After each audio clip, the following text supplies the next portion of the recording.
Hi, my name is Sunny. Hi, I'm Susan. We have two sons, Marcus and Amos. Marcus is 18 and Amos is 15 years old. We thank God that we have become part of CD family and we've been here about 2 years. During the church camp, Sunny and myself responded to the missions field.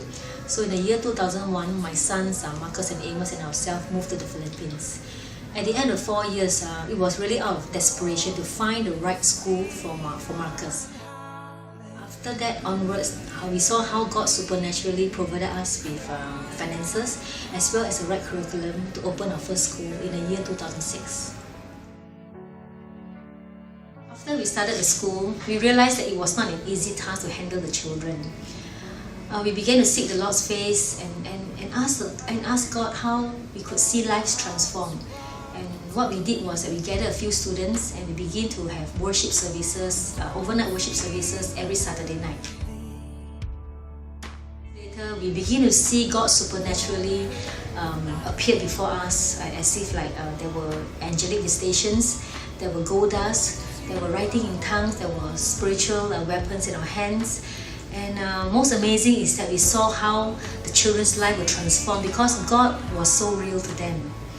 And little do I know that a few months later, a friend came to me and told me that, in fact, Cindy Jacob actually prophesied that revival would start from the youth in Iloilo City.